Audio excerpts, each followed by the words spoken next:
그런 가격 경쟁하는 온라인하고 품질이나 경험을 주는 오프라인은 완전히 다른 시장이라는 거죠. 그래서 너무 위축될 필요 없고 둘 다 같이 가야 된다. 누구나 내 집 마련하는 그날까지 심규현 건국대 부동산학과 교수님 다시 모셨습니다. 안녕하십니까? 안녕하세요. 교수님, 최근에 공간이 고객을 만든다는 책을 내셨습니다. 상업 공간에 대한 이야기를 다양한 사례를 해가지고 많이 풀어내셨는데요. 책을 읽어보면은 우리나라 백화점이나 뭐 대형마트 등 이런 상업시설들에 대한 문제의식에서 좀 시작을 하신 것 같아요. 그래서 이들 상업시설의 뭐 문제점 혹은 불편함 이런 거 어떤 것들이 있을까요? 뭐 그 얘기 전에 제가 이제 사실 이 책 제목이 이 제목이 아니고 재작년에 이 책을 시작했다가 원래는 온라인은 끝났다 했습니다. 오프라인 매장이 또 다시 돌아와가지고 우리가 놀러 갈 때 온라인에서 있는 건 아니잖아요. 그렇죠. 오프라인에서 보통 하는 거다. 그래서 오프라인이 다시 공간의 가치를 찾게 되고 사람이 찾는 공간이 되고 뭐 이런 거였어요. 근데 작년에 코로나가 생기면서 온라인이 어마어마하게 커진 거예요. 그래서 출판사 사장님하고 교수님 그 제목은 아닌 것 같습니다. 그래서 제목을 이렇게 바꾼 거예요. 근데 이제 이 공간이라는 게 굉장히 중요하고 방금 말씀하셨듯이 이제 문제의식이 뭔가 하면은 이 공간이 도대체 누구를 위한 공간이냐. 그게 중요하거든요. 그게 책에서 보시면 재밌는 게 뭐 어디 아울렛 가시면은 화장실을 못 갑니다, 손님이. 찾기 힘들죠. 화장실을 어떤 매장을 통과해서 가야 되고 남자 화장실 가보시면은 이제 큰일 보시는 공간은 한 개 아닌 두 개 있습니다. 화장실도 보통 좁고. 예, 좁고. 그런 것들도 봐도 그렇고 직원들은 거의 뭐 학대 수준에서 일합니다. 휴게 공간 따로 뭐 멋진 것도 없고요. 또 하나는 이제 옛날처럼 자꾸 팔아먹으려고만 하는 그런 것들. 상술이 극대화된. 네. 근데 그 팔아먹는다는 게 아주 유치해 보여요. 이게 사람이 더 많이 와서 최근에 연구들을 보면 재밌는 게 머무는 시간이 길수록 매출이 올라갑니다. 뭐 당연한 상식인데 그럼 와서 탁 한 개 사가지고 하는 게 아니고 와서 머물고 쉽게 만들어야 되잖아요. 최근에 코엑스 만들고 보면은 벤치를 많이 넣습니다. 그전에는 벤치가 그만큼 안 됐거든요. 원래 쇼핑몰이나 공간에서 앉아서 쉴 곳을 찾기 그렇죠. 되게 힘들었죠. 그렇죠. 근데 그런 것들도 이제 고객을 생각한다면 당연히 들어갔어야 되는데 무시하고 있었던 것들이죠. 그래서 저는 이런 생각해 봤습니다. 그 책에 이런 얘기를 쓰는데 원숭이가 있어요, 사다리에. 사다리하고 바나나가 있고 원숭이가 있습니다. 바나나를 먹기 위해서 사다리를 타면 물이 떨어져요. 그래서 몇 번 해보니까 물이 떨어지구나. 이제 다 자기들이 알고 있어요. 이제 물 떨어지기 때문에 안 올라가. 근데 이제 새 원숭이가 와요. 새 원숭이가 와서 따려고 하니까 옆 원숭이가 말리겠죠. 물 맞기 싫어서. 물 막기 싫어서. 근데 계속 하려고 할까요? 아예 막 쥐어 막는 거예요. 그러다가 이제 시간이 지나가지고 원숭이가 다 바뀌었어요. 이 원숭이들은 왜 못 올라가는지도 몰라요.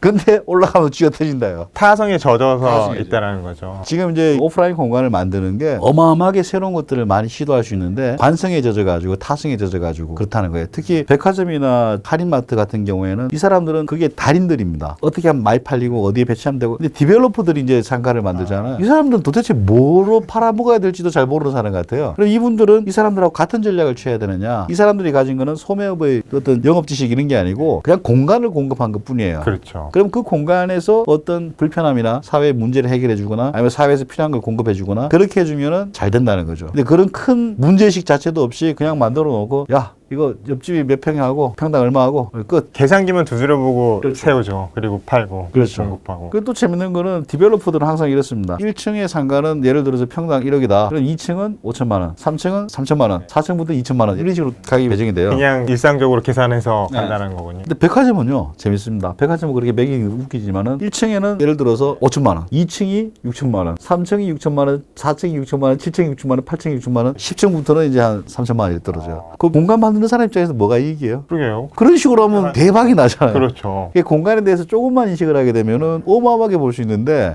자기들은 옛날 했던 그대로 아까 원숭이들 이유도 없이 타성에 젖어서. 타승해져서 왜 맞는지도 모르겠고 그런 것들 한번 다시 다 짚어보자 그런 차원에서 시작했습니다. 근데 또 재밌는 대목이 있었어요. 그 코로나 시대로 온라인 쇼핑이 굉장히 빠르게 성장하면서 오프라인 업체들이 암울한 미래를 점치기도 하는 그런 의견들이 있었는데 앞으로 온라인하고 오프라인 쪽의 미래는 어떻게 좀 전망이 돼요? 기본적으로 성장세는 온라인이 성장세는 성장률은 빠를 겁니다. 클 겁니다. 근데 큰 덩치로 오프라인이 이만하면은 온라인은 얼만큼이에요. 지금 온라인 중에 제일 잘 나가는 게 아마존인가 그런데 아마존 매출 구조를 보게 되면은 클라우드나 이쪽에서 돈이 벌리는 거지 상품 팔아가지고 버는 거 거의 없습니다. 우리나라에서 쿠팡이나 이런 거 있죠. 그 회사들 매출의 성장세도 높은데 다 적자예요. 그렇죠. 계속 적자죠. 우리가 세계적으로 온라인 의존도가 높거든요. 온라인을 많이 쓴다는 거예요. 그럼에도 불구하고 적자예요. 근데 그 사람들 얘기는 좀 있으면 규모의 경제가 된대요. 도대체 언제가 될지 모르겠고 그리고 이제 온라인하고 오프라인 매출 구조를 한 10년 정도 보면 재밌는 게 그 오프라인에서 뺏어간 게 아니고요. 그 우리가 알고 있는 할인점 백화점에서 뺏어간 게 아니고 전통시장 걸 거의 뺏어갔습니다. 이거 과연 정당한 거냐? 그러게요. 거의 전통시장에서 줄어든 폭만큼 얘가 늘어났어요. 저는 또 오프라인이 너무 푸대접을 받는다고 생각해요. 오프라인에 가서 물건을 사면은 봉지를 안 줍니다. 봉지를 주면은 뭐 처벌받고 돈 받고 팔아야 되고 온라인에서 5,000원짜리 이거 하나 사면요 뽁뽁이부터 해서 박스 이만한 게 나옵니다. 야, 이게 말이 돼. 환경을 생각하면은 국민들 병 뚜껑에 요즘은 라벨까지 다 뜯어야잖아요. 맞아요. 이런 고생 시키지 말고 환경을 생각하면은 이쪽에서 뽁뽁이 주는 게 저는 훨씬 크다고 봅니다. 그리고 또 재밌는 거는 온라인에서는 예를 들어서 이제 온라인 홈쇼핑을 봅니다. 보면서 저 옷 좋네. 옷이 3가지예요. 3가지를 다 사요. 그 2개를 반품합니다. 그 반품률이 3배나 높아요. 저는 이게 장기적으로 지속 가능한 모델인지 모르겠습니다. 그 사는 사람들은 제가 보기에는 그게 호구란 얘기야. 그리고 온라인하고 오프라인에서 다른 거는 기본적으로 온라인은 다 규격화되어 있고 상품화되어 있는 겁니다. 제일 많이 하는 게 생필품이에요. 그거는 이제 가격 경쟁, 뼈를 깎는 가격 경쟁에서 우리도 이렇게 온라인 막 들어가서 야 50원 더 싸다 이렇게 사잖아요. 그게 평상시에는 50원이 있는지도 모르면서 그렇게 하는 건데 그런 가격 경쟁하는 온라인하고 품질이나 경험을 준 오프라인은 완전히 다른 시장이라는 거죠. 그래서 너무 위축될 필요 없고 둘 다 같이 가야 된다. 그리고 여기에 공간에 대한 것은 인간이 뭐 저는 최근에 코로나 때문에 인간이 안 만나고 이제 뭐 전부 다 뭐 화상회의 그런 거 안 믿습니다. 그 얘기는 20세기 처음부터 나왔습니다. 20세기 처음 나왔을 때 기차 만들었을 때 19세기에 아 이제 모여 살 필요 없고 기차 타고 다니면 된다. 자동차 나왔을 때 시골에 살면 된다. 그 다음에 팩스 나왔을 때 공장 회사 모여 있을 필요 없다. 인터넷 나왔을 때는 도시가 없어진다까지 얘기했습니다. 요즘은 이제 뭐죠 헤드폰 나왔으니까 스마트폰? 네, 스마트폰. 모일 필요가 없대요. 근데 왜 이렇게 많이 모입니까?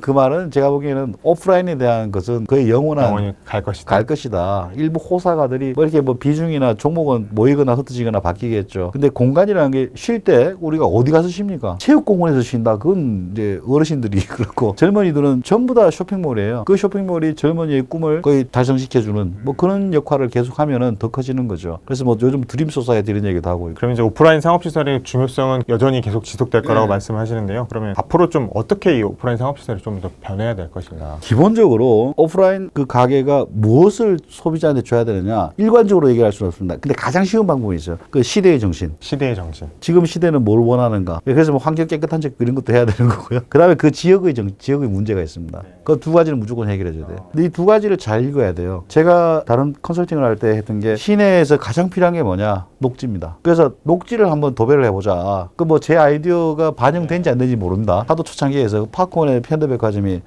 녹색이 많이 들어갔죠. 그렇죠. 그 다음에 그때 뭐 이상한 것도 제안 많이 했습니다. 15년에 제안한 거는 알프스 공기를 한번 넣어보자. 백화점 2층에다가. 그때는 미세먼지가 아니고 황사였습니다. 황사가 1년에 한 10번쯤 왔는데 그래서 백화점의 특정층, 쇼핑공간의 특정층을 알프스 공기를 넣어가지고 알프스 현재 음이온 수치 뭐 이거 보여주는 거예요. 그리고 우리 지금 쇼핑센터에 지금 당신 있는 곳에 이거 보여주면은 저는 무조건 들어갈 것 같아요. 그 주변에 있다가. 그건 뭔가 하면은 환경 문제라든가 민감하니까. 그렇죠. 그리고 들여보낼 때 막 들여보내면 안 되고 꼭 줄을 세워야 됩니다. 그래야지. 많이 들어오면 공기가 나빠질 수도 있잖아요. 그렇죠. 뭐 그런 것도 있지만 줄을 세워야지 또 사람이 더 많이 모여요. 뭐 그런 것들도 있고 하나는 제가 이제 시내 한복판에 백화점에 1층에 들어가자마자 기린 4마리를 넣자. 기린이요? 애기 기린 2마리, 부부 기린. 기린 싸울 때 어떻게 싸우는지 아세요? 목으로? 목으로 툭툭 칩니다. 기린이 싸우다 목 부러졌다 이런 거 없습니다. 툭툭 몇 번 치고 센 놈이군 이러면 도망갑니다. 그만큼 평화롭고 그리고 가장 이국적이잖아요. 그거 한번 키워보자. 그러면 이제 세계적으로 그 백화점 올 거예요. 그럴 수 있죠. 뭐 그런 것들을 많이 해야 되는 것들이죠. 그 지역, 그 시대의 문제를 어떻게 파악을 할 것인가. 그리고 그 지역의 소비자들은 어떤 상황이고. 그래서 이제 넣어야 되는데 그게 넣는 게 그냥 아까 말씀드렸던 원숭이들. 처럼 뭐 다 정해져서 하면 안 되고. 그게 아니고 뭔가 크리에이티브한 것들을 찾아야 돼요.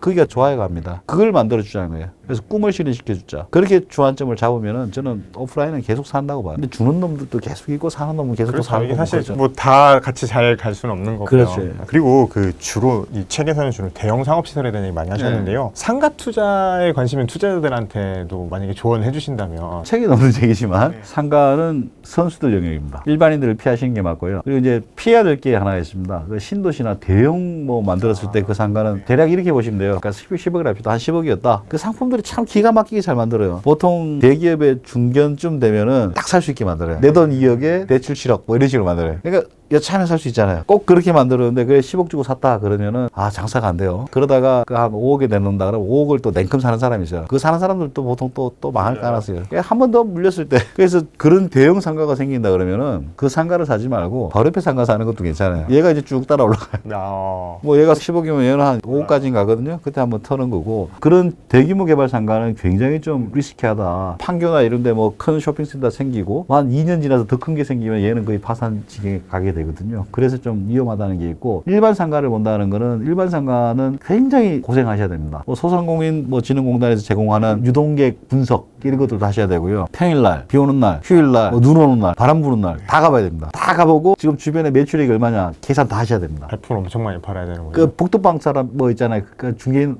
믿지 마십시오. 그리고 영수증 믿지 마십시오. 매출액 보여주거든요. 믿지 마십시오. 거기 영수증은 수많은 게 누락되어 있거나 부풀려져 있거나 뭐 그런 식입니다. 그래서 본인이 직접 다 확인하셔야 되는 거지. 그래서 이제 상가는 굉장히 선수들 영역이다. 잘못 물리면 확 물립니다, 상가는. 네. 알겠습니다. 네. 오늘 심규원 교수님과 함께 상업시설에 대한 이야기 나눠봤습니다. 네. 감사합니다. 네.